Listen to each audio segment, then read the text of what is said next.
So, stormwater yields to sanitary sewers, the next one on your list. The sanitary sewers, as you know, in terms of priorities, the North Street pump station renovation takes one of our highest priorities. Many years have gone into trying to solve the North Street pump station problems. This was a project we also sent down to the Environmental Infrastructure Trust as a potential funding for potential funding assistance. Again, with the economic stimulus money still somewhat uncertain as to their amounts and how they will be implemented. I won't be able to tell you what the bottom line is for capital budgeting purposes, but my hope is that grant monies will be available and our project will qualify because it is bid ready at this stage of the game.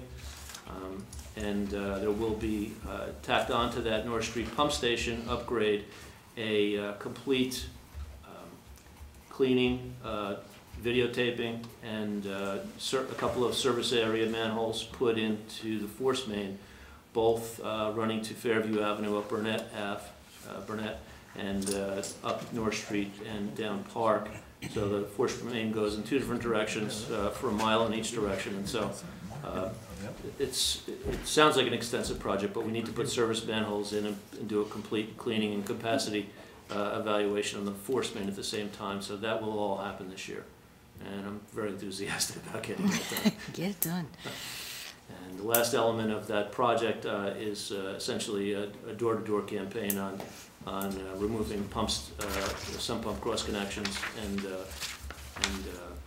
house cross connections. During rainfall, the pump station is overwhelmed, and that's the reason. There's no other reason. And so we want to go door to door throughout the North Street pump station area. The flow monitoring work that we did the past 2 years identified an area of approximately 200 homes, which Park Avenue is a big part of it, where the flow monitoring results say this is an area where we really need to concentrate our efforts. So while there's 1,000 homes in the North Street pump station area, there's 200 that we really know we ought to concentrate on it. So we're going to have to go door to door and do a little bit of a public relations campaign and see what we can do about getting those sump pumps removed from our sanitary sewer system, because they are really causing a problem for extended rainfalls. And so, let's see, what else do we have? Roads and parks we got to skip over. Library we skip over. Civic Center. Well, you didn't do Lincoln Place and Main Line under sanitary sewers. You didn't discuss Lincoln Place, did you? No, I didn't. No, I apologize. Thank you. Okay. And the Main Line. Lincoln Place has a sanitary sewer with some significant offsets.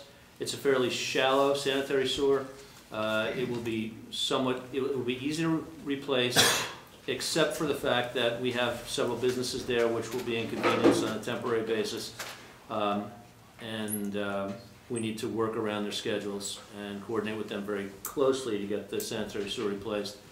And so that project, since we have a design plan already on the table, will be fairly simple to bid, award, and get constructed in this calendar year. So, when was the design plan done?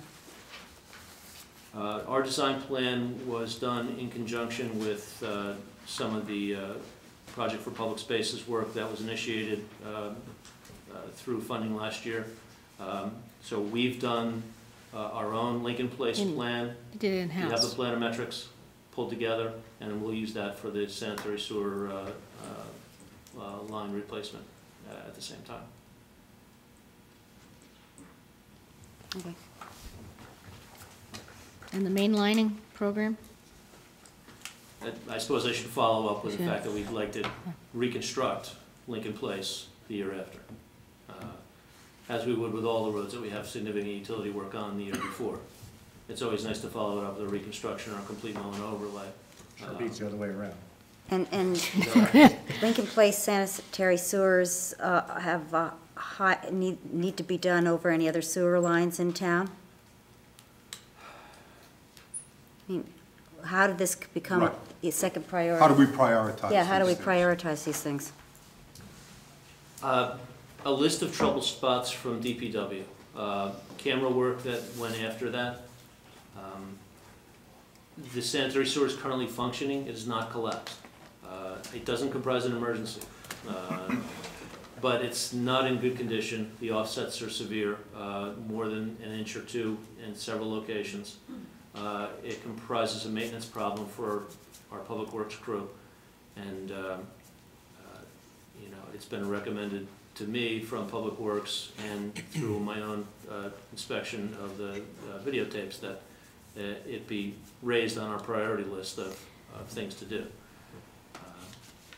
I haven't.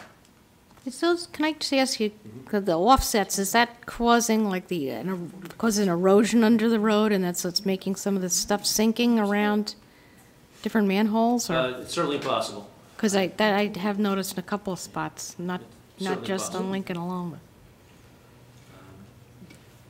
We have to do something before we reconstruct the road. That we have to do. So, and it's good to do it the year before if you can, and so that's kind of the reason we've raised it in our, Okay. on our priority level. Comment I was probably gonna make at the end, let's make it now. When we had the department heads in here talking about their operating budgets, my comment to them was, I'll stipulate to the fact everybody's working hard, everybody's doing a good job, and everybody needs money. And in a perfect world, we'd fund everything without reservation. We are a long way from a perfect world. And unless I miss something, we don't have a moat protecting the borough of Madison and its residents and constituents from the financial crisis to battering the country. We have to be very prudent in the way we commit ourselves and the way we commit our dollars. Towards that end, I had two issues that I want to discuss tonight, more than merely a recitation of what's on the paper and what it means to allocate $100,000 to the Lincoln Place replace of a 600-foot main. I wanted to know in the first instance how a department prioritizes its capital commitments, and then in turn how we as a governing body, and this may be a question to work through with Ray and Robert more than a department head in this context, how we should best allocate the limited resources that we have in this climate to capital issues. And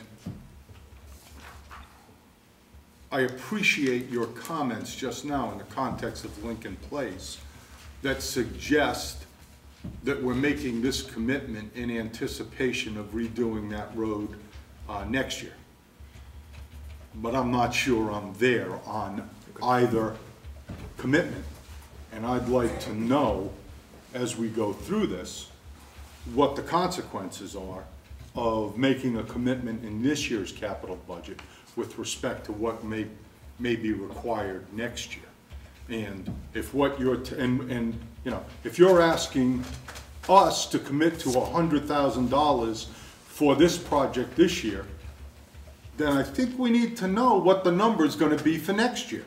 Because I don't have any confidence at all that we're not going to be wrestling with a budget under at least the same overall economic conditions, if not worse, because Madison will feel the impact of those conditions next year to a degree that we have not absorbed them in 09. So off the top of your head, and please give me some guidance here if you need more time to be more precise. But what's the number for the second step of this Lincoln Place project? Depends what you want out of it. Okay, I think John's brought up a good point, because we can't afford to do the sewer work in Lincoln Place and then let it sit for a couple of years without doing that because of the location. So it's got to be a 1-2 thing, and we need to know what the full item is, and until we know where we're going with it, it's probably not the year to do Lincoln Place sewer.